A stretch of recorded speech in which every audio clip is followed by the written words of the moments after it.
ዝበሃል ጓል 23 ዓመት ኮይነ ኣብ መንጎ ክልተ ነገር ተቐርቂረ ምውሳን ስኢነ ብጣዕሚ ተወጢረ ሓደ ኣዝየ ዘፍቅሮ ኣርካ ኣለኒ ንክልተ ዓመት ዝኾን ድማ ብፍቕሪ ጸኒሕና ሕጂ ግና ካልእ ዘወናዊ ነገር ገጢሙኒ ንሱ ድማ ስድራይ ሓደ ኣዝዩ ሃብታም ሰብ ከመርኦኒ ምድልያም እዩ ስለዚ ኣብ መንጎቲ ዘፍቅሮ ሰብን እዚ ስድራይ ዘምጽኡሊ ሃብታም ሰብኣይ ተቐርቂረ ኣለኹም ካብ ዘገርመኩም ብቐዳሚ ሃብቲ ብጣዕሚ ዝፈቱ ካብ ብቆልዓት ሒዘ ሃብታም ሰብኣይ ዝምዖ እንዳበልኩ እዛረብ ከም ዝነበርኩ እዩ ወለደይ ዘዕሉልኒ ብፍላይ ኣደይ ከም ትምኒትኪ ይፍጠራልክ ዘጓለይ እንዳበለት እያ ትምርቐኒ ነይራ ስለዚ ካብ ቀዳመይ ስምንዮ ዝነበርኩ እዩ ማለት ከምዚ ኢንጂነር ከውኒ እንዳበለ ዝዓበየ ህፃና ኢንጂነሪንግ ትምህርቲ ክሓልፎ ዘደሊ ኣኖን ሃብታመይ ዝምዖ እንዳበልኩ ስለ ዝኣበኹ ሃብታም መጻምቲ ክሓልፈኒ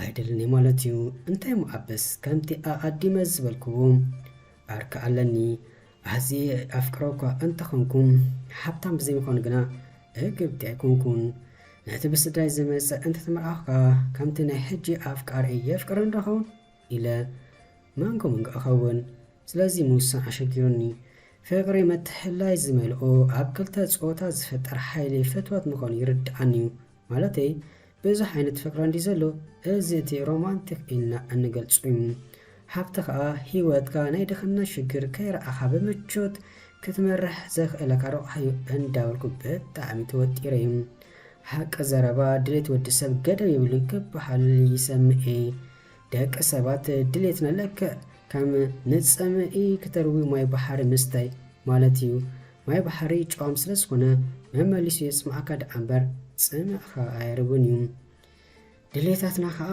ከምኡ እዩ ሓደ ቪላ ገዛን ሓንቲ መዛሮ መኪና ዝውንን ሰብ ንካልእ ዋናኒ ርሻንን 5 መኻይን ዝውንን ሰብ ከም ሃብታም ንነብሱኻ ከም ድኻ ክቆጽራ ይኽእል እዩ ካልእ ሰብ ከዓ ዋናኒ ሙሉእ ጥዕና ስለ ዝኾነ ወፊሩ ድማ ስለ ዝኣቱ ንነብሱ ሃብታም ክገልጻ ይኽእል እዩ ስለዚ ውሱ ዝኾነ መለክዒ ሃብትን ድኽነትን የለን ዝበለኒ ሓደ ጨናቕ ምስ በለኒ ከይደንኦ ምስ ኣማኸርክዎም ናትኪ መለክዒ ሃብትን ድኽነትን ከመይ ክብል ኣዋጣር ሕቶ ሓተተኒ ኣነስ ቁጠባኻ ሙሉእ እንተኾይኑ ካብ ሃብታመይ ዝቆጽሮ ከብረሓልካ ብምባል ዘረባ ይቃጸልኩም ናትካ ገዛ ምውናን ዝኾነ ዝደልኻይ ነገር ብዘይ ጸገም ምግዛእ ደቅኻ ብጽቡቕ ተምህር ምኽኣል ብሓፈሻሲ ካብቲ ክትገብር ወይ ከዓ ክትውንኖ ዝግብኣካ ነገር ብሰንኪ ስዕነት ገንዘብ ክትተርፍ የብልካን ዝብል በዚ መንጸር እንተርኪናይ ድማ እዚ ኣፍቃሪ ዝበልኩኻ ወዲ ዝውን ነገር የብሉን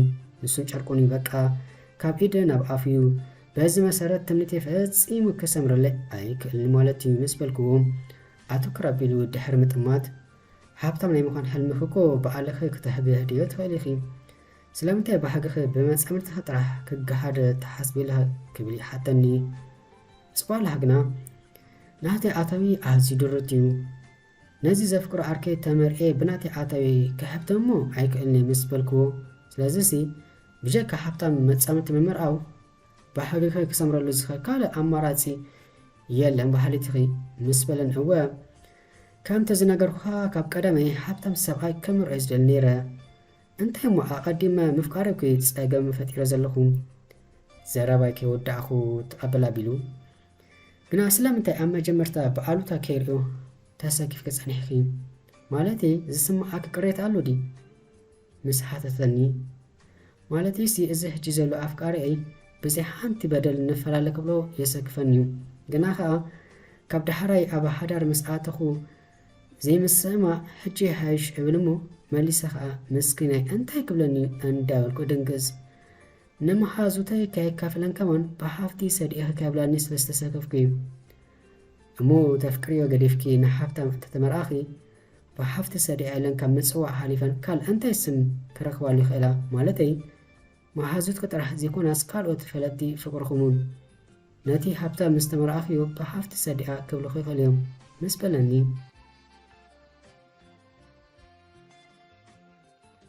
እቲ ሓቂ ደኣ ንሱ እንድዩ ኣፍቃሪ ሃብታም እንተዝነብር እኮ ክገድፎ ኣይመሓሰብኩን ምስ በልክዎ ሓቂ ምዃኑ እንተኣሚንክሉ ክመረክ ወይ ከሰክፈክ የብሉን ምክንያቱ ንድሌታት ካባኽን ላዕሊ ዝረዳእ ሰብ የለን እቲ ሓቂ እናፈለትክ ግን ንደሌታትኪ ዘማልእ ምርጫ ብምዃኑ ዝወሰንኪ ውሳነ ካልእ ሰብ ነቲ ኣቐዲምኪ እትፈልጢዮ ሓቂ እንተደገመ ንምንታይ የሰክፈኪ?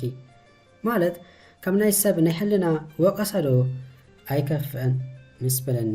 ግና ናይ ቁጠባ ፀገም ሓደ ካብቶም ጠንቂ ፈትሕ ምዃኑ ይዝንገር። ኣና ከዓ ምስቲ ዝነበረ ሓብታ ናይ ምምርኣው ብሓገይ ተደሚሩ ኣብ ሓዳር ንሱ ዘቐፅል ኮይኑ ስለ ዘይስምዓኒ እንታይ ገበረ ንዘይቀዱ ሓዳር ዝምሮ ብምባል ኣሓልዩለ።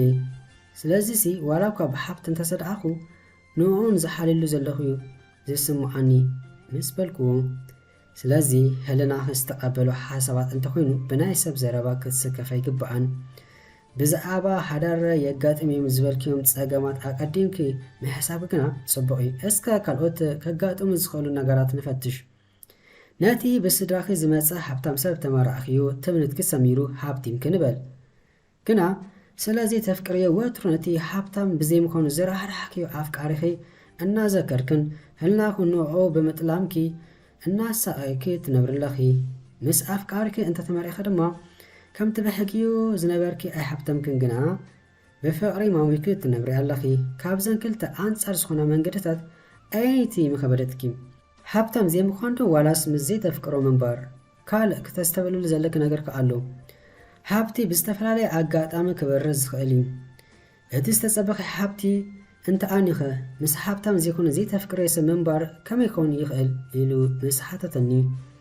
ክልቲኡ ከቢድን ግና ኣነስ ሓብታም ዘይምዃኑ ኣዝዩ ዝከብድን ኮይኑ ይስምዓኒ።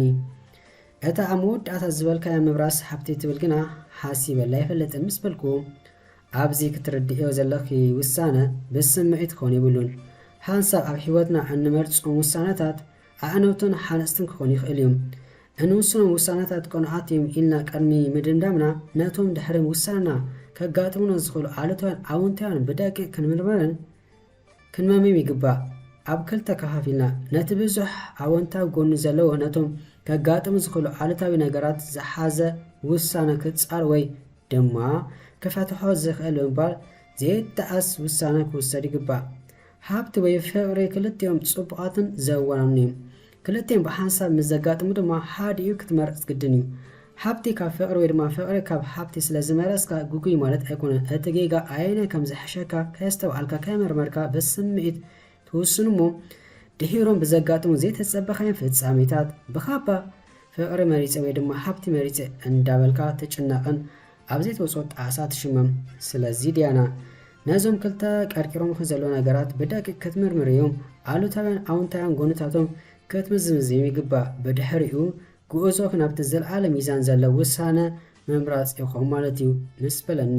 እውይ ኣብ ዓለም እቲ ዝኸበደ ነገር ምውሳኒ እንተኾነ እንኳ ረኸብኩኻ ቀድሚ ምውሳነ ከስተብዕለሎም ዝግብኣን ነገራት ይፈሊጠም ብዙሕ ነገር በርሒለ ኣሎ። ኣነስ ሕጂ ከምዚ ይሕሸክትለን እንዲ መሲል ነይሩ ግና ካብ ትፅቢት ወፃኢ ውሳነ ተሓዊካ ዝፍፀም ከምዘ ኮይነ ኣስተብሒለ ምስ በልክዎ። መጀመርታ ድያና ናይ ሂወትኪ ውሳነ በዓልኺ ደኣ እምበር ካልእ ክውስነልካ ይትፅበይ። ቀድሚ ውሳንኪ ሓገዝ ዝኾነ ምክርን ሓሳባትን ምውካስ ልቦና እዩ። ነቶም ካብ ካልኦት ዝረኸብካዮም ምክርን ሓሳባትን ከም ዘለዉ ክተተብዮም ዘይኮነስ ብምስትውዓል ክትምርምር እዮም ይግባእ። ምክንያቱ እንተ ብዘይፍላጥ ወይ ከዓ ደይመደይልካ ዝግበሩ ኣዕነውቲ ምክርታት ስለ ዘለዉ ብሓፂሩ ውሳነ ሓንደራ ኢልካ ዝፍፀም ኣይኮነን። ብፍላይ ድማ ናይ ሓዳር ነገር ኢሉ ኣፋኑኒ ዘገርም እዩ። ኣዝዩ ሓጋዝን ምክሪ ቀሲመ ንዝመፅእ ውሳነ ክሓስበለይ ብምባል ካይወሰንኩ ካብኡ ድኣ ተፈለፉ ኣይ ኣመንጎ ንኣርካርፈሰ